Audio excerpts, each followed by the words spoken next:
Hello, welcome to the video today. Today I'm going to be talking about internet scam and fraud. These are just some tips to prevent us to be victim of a scam. I think it's very important that we create awareness and little by little we'll stop these scammers or continue to to defraud people and to hurt people in many ways. Learning about the scams. Learn our victims, our potential victims. Learn the consequences.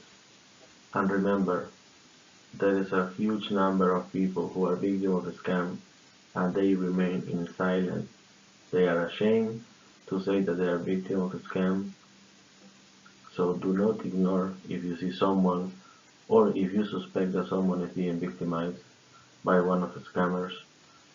Do something, act, try to help that person, try to create awareness around them because the consequences can be many. And I think we should not ignore it. It's just being kind to one another and protecting each other is very important. Uh, as I said, I've been working in fraud for many years, and I have seen a lot of cases. And believe me, the consequences is just the consequences that I listed in the presentation is just few. There are many. There are a lot of many more consequences, and it's not fun for the victims.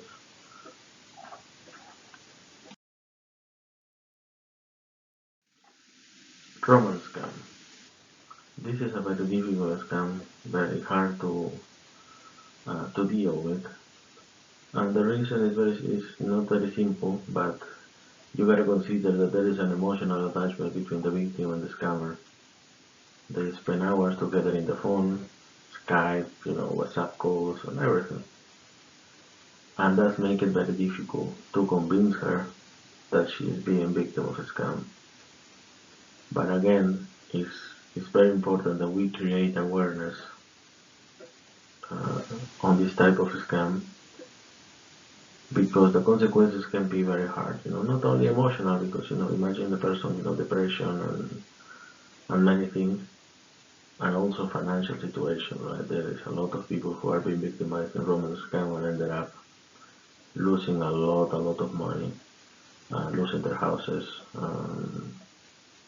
and I think that even that is a difficult scam to educate to the victim.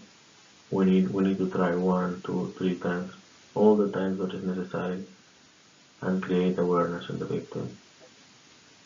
And for the new people or people who are not aware how this type of scam works, please take a look to the information that I put in the presentation. And if this ever appears to you in the future, you know what to do. There is a lot of information out there. There is a lot of victim information out there about romance scam that can be useful and they can prevent you to being the next victim. Employment scam. Take a deep look into the job posting. Be careful who is reaching out to you with a job offer. Take a look to the small details. Why the person who is writing to you is not using the email from the company, for example. Verify if you can directly with the company if they are actually advertising this type of work. Take a look if this is an entry-level job and they are offering you a lot of money. Stop 1 minute and think this makes sense or not, right? The other, use your previous work experience. In your previous job experience, have any employer asked you for money before you join that company? Makes sense or not? I think if there is any training materials or any trainings to be done is under the employer expenses. They should not be asking you for money to join that company. For people who are working in mystery shoppers, this is a legit work. But at the same time, a lot of scammers are using this for the wrongdoing. Remember, if you receive a check, it doesn't take 24 hours to clear from the bank side. The bank maybe make it available for you in 24 hours, yes. But after the check come back without funds, they will take your money. And it will be too late. You already sent the money to the scammer. You already spent that money. So imagine it's end of the month. You get your salary, you are ready to pay your bills, and then suddenly the money is gone. So that's why, before doing all that, stop thinking, take 2 minutes to analyze the situation. I know unemployment is a difficult situation, but it's when we are vulnerable to the scammers. They take advantage of the situation, and unfortunately, there is a lot of people who are still being victimized. Be careful, take care of each other, and create awareness among others. Lottery scam. This is a very common scam, and one of the particular characteristics of this scam that it targets a lot of elderly population. And here I have to say that this type of scam for the elderly it starts as a dream, but it turns into a nightmare. Because at the beginning this scammer is super nice to the victim, till the victim stops sending money, then is when the nightmare starts. So imagine an 80 years old person receiving calls, receiving threats every day. That's why they don't want to go to the police because they are afraid, right? Scammer is calling them in the middle of the night, telling that they're gonna kill them, that they're gonna kill the family, they're gonna burn their house. So all those things are real. This is happening. But our elderly doesn't know that the scammer probably somewhere abroad and it's not gonna do nothing to them. But the fact that they are scared, that's what makes it very difficult for them to go to the police.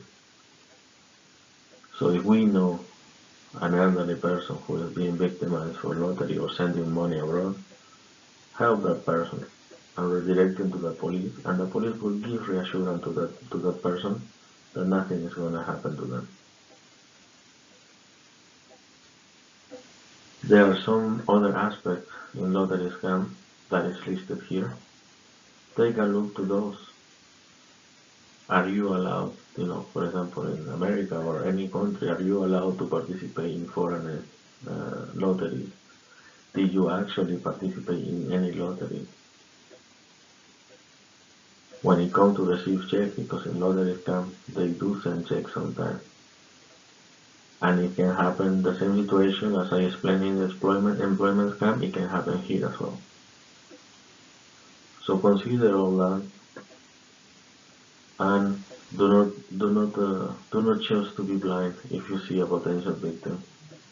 Help that victim, give the information, redirect them to the police, and you will feel good about it. Tax scam, another popular scam, is very important to understand what are the characteristics of this type of scam. And one of the first things is just, if you are a taxpayer for years,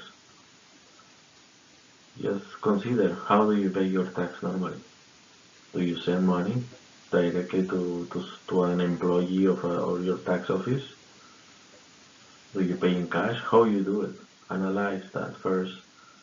When you receive a call, when you receive an email that there is a balance or there any issue with your taxes calculation.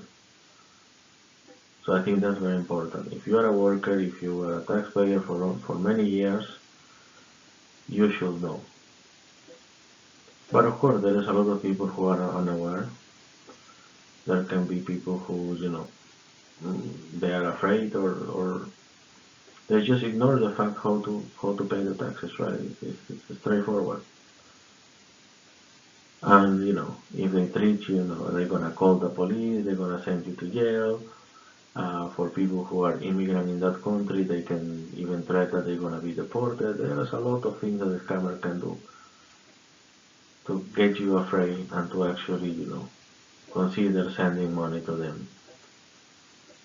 So I think it's very important that we understand if you have the number of your tax office, you can find it in the way. I'm sure in any tax office there is a helpline where you can report this type of situation and ask them if this actually true.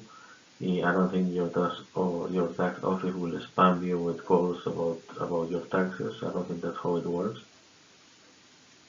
But in the ultimate solution, just call directly to your tax office and ask them if there is any issue and if they are doing this type of call. Do not provide any personal information. Do not panic. Even if you are, let's say, for the immigrants, right, like who are treated directly for deportation, look for information. Ask people how they pay their taxes. If you already pay the taxes, just remain calm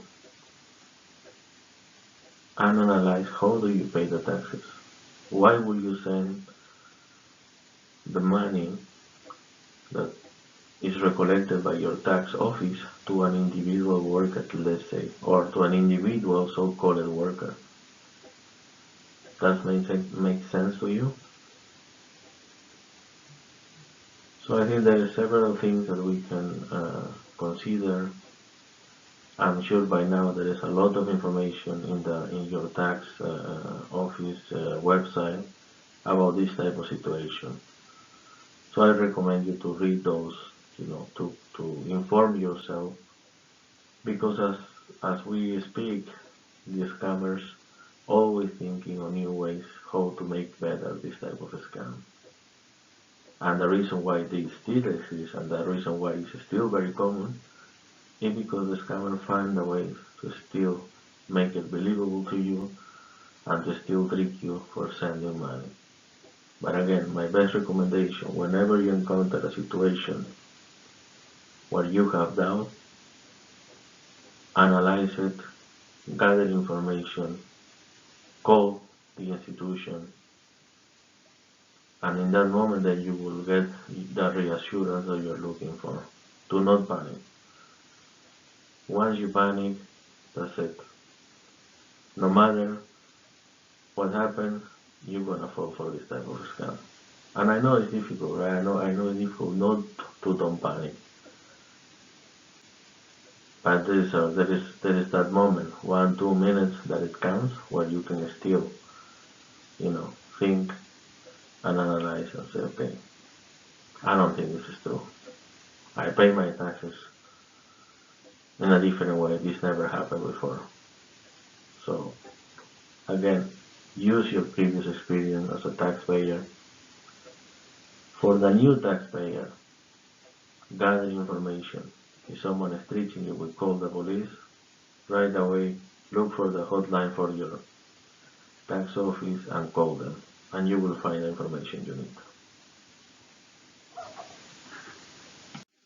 And this is it for the part one. I will be posting a new video soon for other type of scams, other common types or uncommon type of scam. And I want to end the video with just, short message saying to stay alert all time, help each other, to stop fraud, do not ignore the red flags. If you see someone or know someone that may be a victim, speak up and help that person. Remember, nobody is free to become a victim of fraud. Protect our vulnerable people all the time. I've been working in fraud for several years. I have seen a lot of victims. I have helped to save a lot of victims or potential victims. And I can tell you that this is a very difficult situation for the people who fall. And I think it's part of our obligation as a person, as a human, that if we see it, we help to stop it, to create awareness. I want to apologize for any, misspelling. My English is not that good.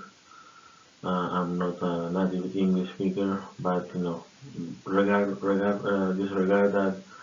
The main reason why I'm doing this video is just to create awareness, uh, and help someone to understand the consequences, to help someone to identify, and to prevent someone to be a victim in the future. I think if we all create awareness, we can stop and we can reduce the number of victims on a daily basis. So I wish you a good day and take care. Bye bye.